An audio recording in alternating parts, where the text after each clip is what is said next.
Welcome back on this Wednesday. Hump Day, man. Rick Bozich from WDRB.com, the Hall of Fame writer, joins us.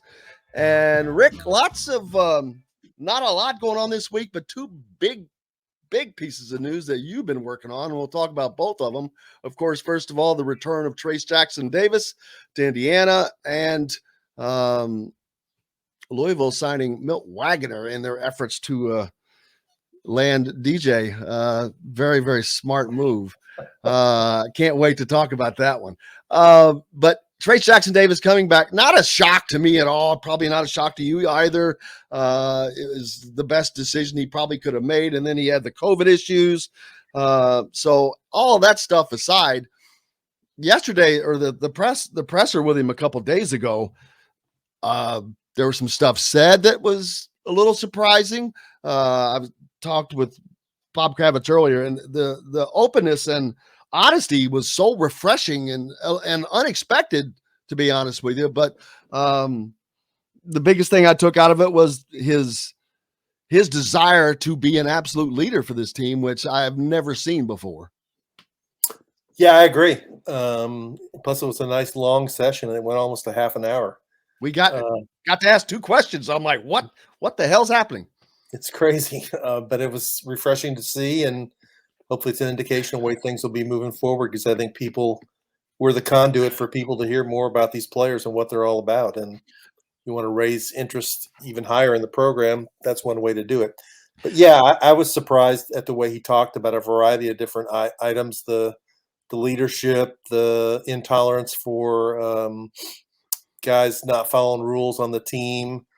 I was surprised by him talking to Mike Woodson about changing up some of the way things they do in practice. And, not my takeaway from it was he wasn't a big fan of 5 starters sitting out and 5 subs on the floor at the same time. And that's something that a lot of other people mentioned repeatedly throughout that season. It never really did change. So it was good to know the players were thinking the same way. And he framed it in a way that I guess I didn't really think of, is that it hurt team chemistry of it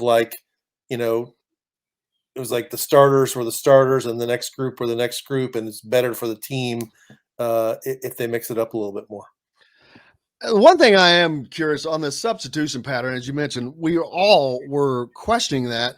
That's the one, I don't understand how Woody did not make that adjustment.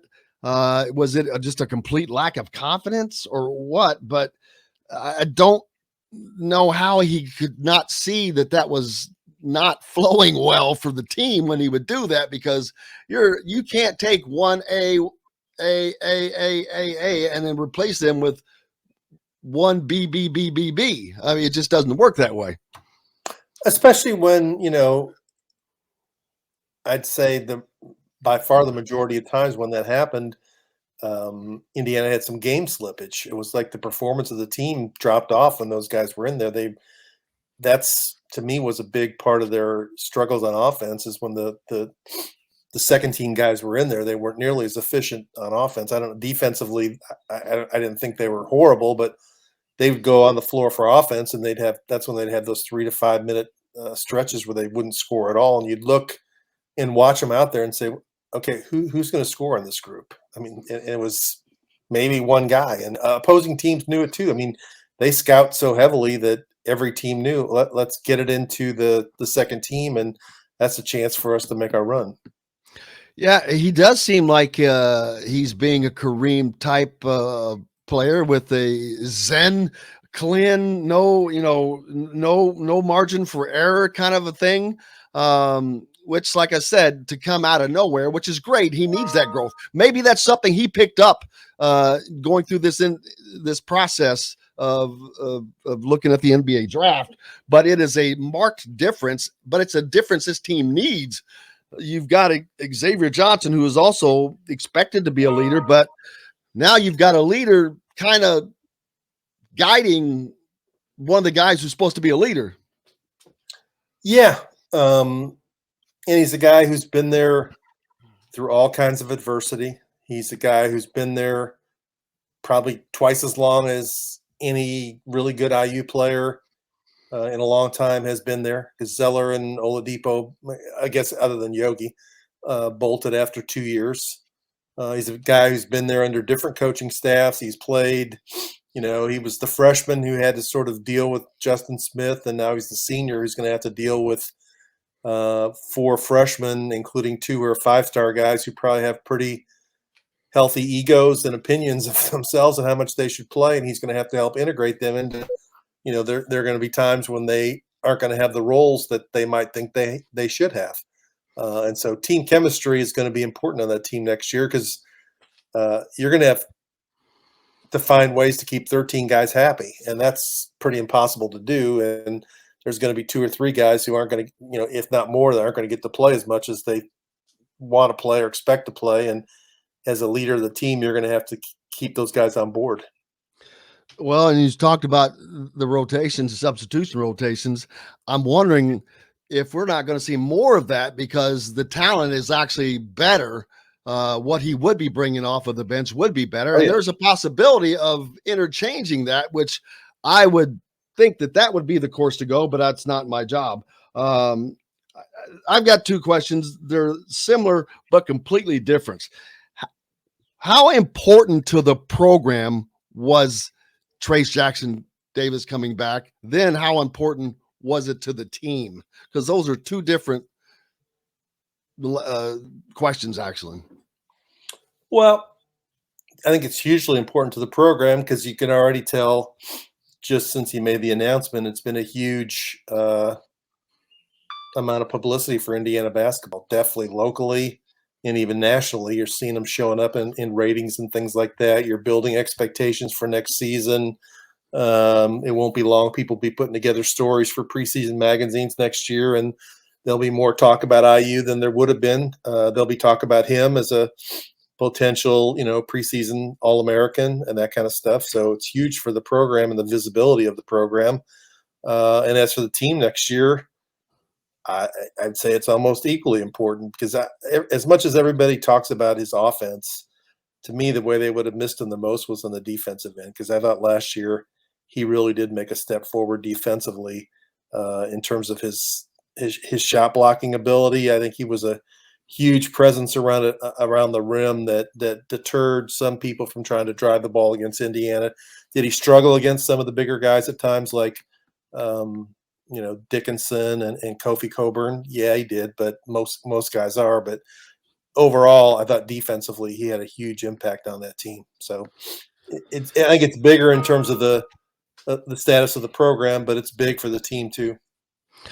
And now everyone is making their predictions. Of course, fans, as Bob Kravitz said earlier, they've already hanging up that 6th banner, which I'm like, wow, I have them. Yeah, that's what we all keep saying to them. I definitely have them in contention for the Big Ten title without question.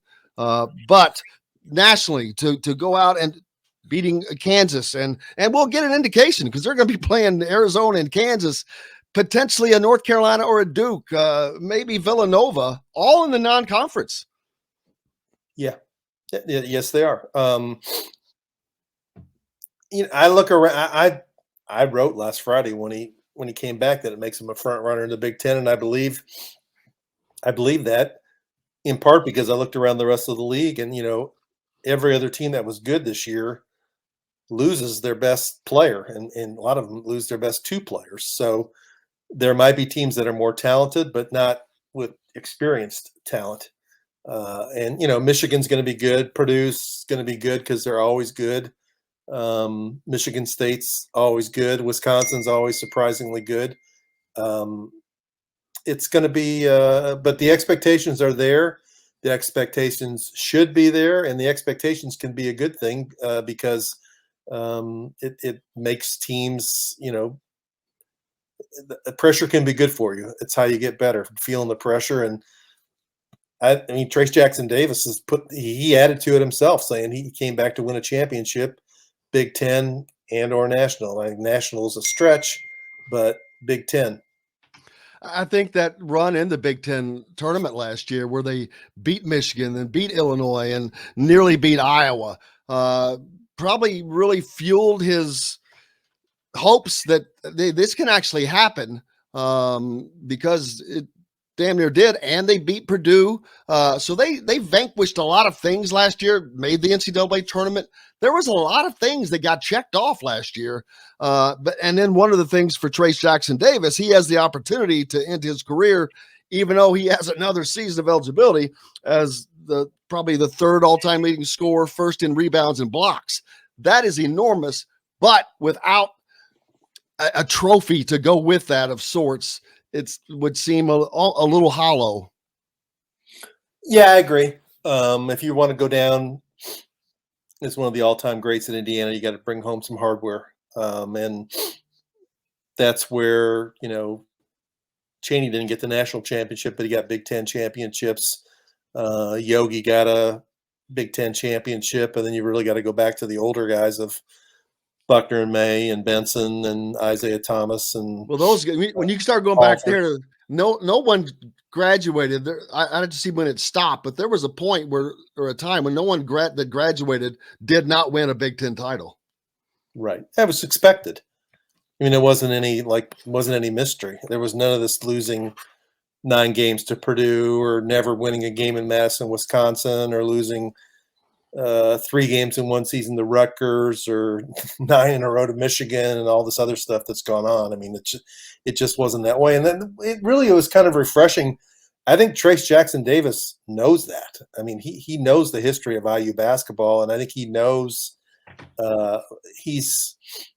that's part of the reason he's coming back, is to change the whole perception of Indiana basketball, of getting it back to be, one of the elite programs in the Big Ten. And I've always said, if you can be one of the best teams in the Big Ten every year, the rest of everything else will work out on its own. If you're good enough to finish in the top 2 or 3 of the Big Ten every year, you'll be in the tournament every year. You'll make more than your share of Sweet 16s, and you'll eventually get to the Final Four. Exactly. Michigan State type, even though they haven't won it, they've been, they're competitive every year, and that type. So now this, to me, is, and you have to add NIL into it. I know that Trayce Jackson-Davis said that it did not play into his decision, which I'm not going to say I don't believe that, but maybe he doesn't realize how much it played into it. But I think NIL is going to be the opportunity for Indiana to get back to being the Kentuckys, the Kansas, the Dukes, North Carolinas, and all that. And they're going to, as I just mentioned, have them on the schedule. This schedule is as opportunistic as I can recall. If you talk about Arizona, Kansas, knowing the ACC Big Ten, they're going to make that a marquee game, I would imagine. And I'm trying to think, can you imagine if they had sent North Carolina to Bloomington, and then if Indiana were to draw Villanova, I guess, in the Gavitt games? What an incredible pre-conference schedule that would be, after one that has been so opposite of that after losing, since they've lost the Kentucky game. Exactly right. And it'd be very hard, because my sense of it is only one game would be in Bloomington, right? The ACC Big Ten Challenge game would be in Bloomington. Yeah. The Gavitt game would probably be on the road. The Arizona game's in Las Vegas, and Kansas is in Lawrence. So that'd be tough. And if you could come out of that with 2 wins, that'd be solid information to put on your resume. And last year, the schedule, I think, hurt Indiana. It's one of the reasons that they were one of the last teams in their non-conference. What was their best win? Notre Dame? Leading up to it, yeah, up until the tournament. Yeah, because Syracuse wasn't as good as they were expected to be, and neither was St. John. So that's what, as you make the step forward with the program, that's what you do. You play some of those games like that. You look at I always thought it was a mistake that Indiana didn't get involved in one of those things that Calipari has Kentucky involved in every year. They don't win every year, but Champions Classic. It's branding. You're branding your program as saying, we're different than everybody else in the Big Ten. We play in these big events. We play big teams. That's what it's all about. And I think Indiana had a chance to be in the second one that Kentucky organized with North Carolina and UCLA, and because of the Crossroads Classic and for some other reasons, they balked, or they turned it down, and it went to Ohio State instead. Yeah, it was big, which is part of the reason why the Crossroads Classic is no longer around, because Indiana realized, hey, this is hurting us. It's a reason why Kentucky is playing Michigan State in Indianapolis this year. Yeah. Indiana is a great recruiting base. Yeah, You get it. I get it. There's a lot of people though that are friends of mine and stuff that that no, we don't like. They should play these teams. It's like you you're giving Butler. If Indiana beats Butler, and people shrug. When Indiana lost to Butler, the sky was falling. Indiana gained nothing from that, and people say, yeah, "Well, Butler went to 2 Final Four since Indiana did." It's like Butler still isn't Indiana in terms yep. of its national clout. It's already lost almost all the mojo from Brad Stevens. Thad Matta might be able to bring it back, but Indiana wasn't getting anything out of that Crossroads Classic in terms of maybe some goodwill within the state, but in terms of national recognition, it got zero. Exactly. And now playing Arizona, a week later playing at Kansas. Yeah. Right around that time, you're going to be playing the Gavitt game. So this is what draws national eyes to Indiana, not Indiana playing an in-state team that everybody else does not care about. People want to see the big dogs playing the big dogs. I mean, they want those games, and they want them earlier than the NCAA tournament. And Indiana is finally getting back to that. But this is the turning, a great opportunity for Indiana to really turn this Titanic, because it has been bouncing off of icebergs for 2 decades. I agree. I mean, it's a change in the mentality of, and like Mike Wilson gets it. He knows in the NBA, there's no, I don't know. You play the good teams every year. That's just the way it is. And if you want to be a premier program, you do what the other premier programs do. And it doesn't make Indiana a premier program again yet because they haven't proved it on the court. But this is a step that they have to take to get back to what it used to be. And I think they get that. I think they embrace that. They're down there recruiting from the IMG. They're getting in the ring with some of the other schools for some of these big name players. And I think there have been times in the past where they kind of shied away from it. And that's not to say they didn't have good players. They did, but they weren't in there trying to slug it out to get some of these top guys.